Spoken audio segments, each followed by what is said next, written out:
Because my father was a magician, I learned a number of tricks from him. Tricks about how to work a room, how to keep your audience engaged, and how to use your memory to impress. One way that I've done this as a faculty member is by memorizing all my students' names on the first day of teaching. There are a number of parts of this trick, and these little remembrances are supposed to be about my students rather than about me. But my favorite way is to require that my students interview each other on the first day of class, and that they then introduce their peers to everyone in the room. So almost 20 years ago, I had a student named John, and I think that he was paired with a student named Jenny. Anyway, John and Jenny were paired up. They interviewed each other. And then I asked each duo of students to stand up and introduce to the class their new friends. And I told them that the students on one half of the classroom would be responsible for memorizing the names of the students on the other half, and vice versa. And that, as I had done, they could take notes. So we went around the room, and when we finally got to John and Jenny, I asked them both to stand up. Jenny was about 5'2". John was about 7'2". And a lot of those 7 feet were in his legs. So they were about the same latitude when they were talking to each other.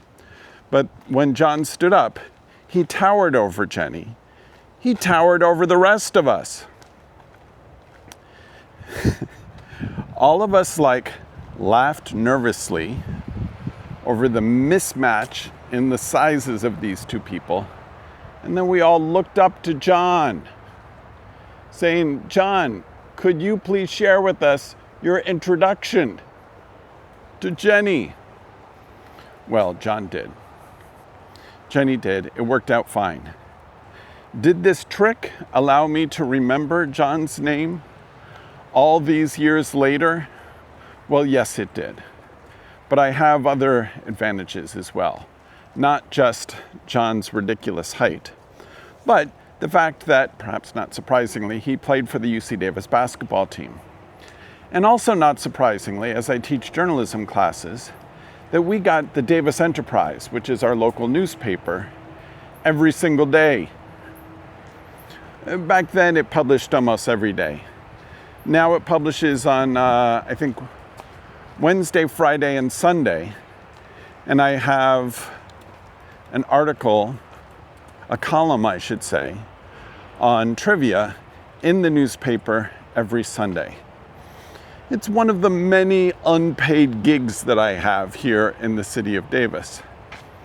So one time we had an article on the cover of the sports section, good morning, that featured my student John.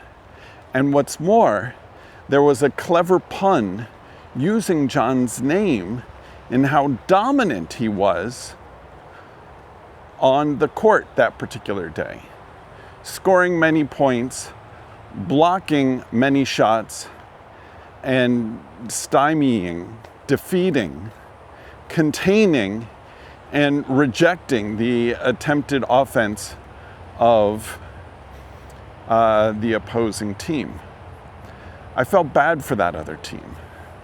So I wrote to John and I said, and I'm going to quote the headline without quoting the hilarious pun, because it involves John's last name and because I'm protecting last names in this series of remembrances. I said, "Hi, John. Aggies blank the blank on UCSB 89-75 is a great headline." The final blank was John's last name. "Congrats on your success. Would you like me to save you our copy of the sports section of today's Davis Enterprise? I hope your classes are treating you well. I sent him this in January of 2009, so he was no longer my student at the time. As I say, almost 20 years ago. He wrote back the next day, "Thanks for the note. No, I picked up a couple of copies for my family, but thanks for the offer. Classes are going well. It is my last quarter, so I'm excited. Hope all is well with you, John." And then this morning I wrote him back, "Yes, all is well. I'd like to check in with you every 17 years to see how you're doing. You have a beautiful family." I stalked him on Facebook, "Dr. Andy." And then I added, "I'm retiring in July, if you can believe that."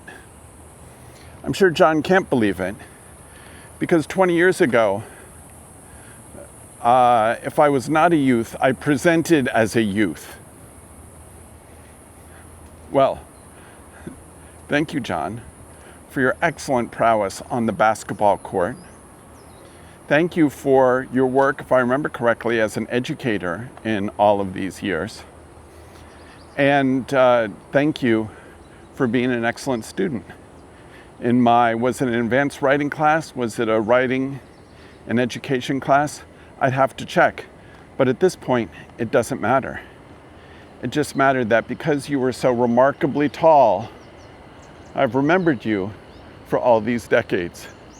And I'm happy to include you in this odd video memoir that I've created. My name is Dr. Andy, and you are watching Diary of a Quizmaster. What do these videos about your students have to do with quiz mastering, Dr. Andy? Well, that's a fair question.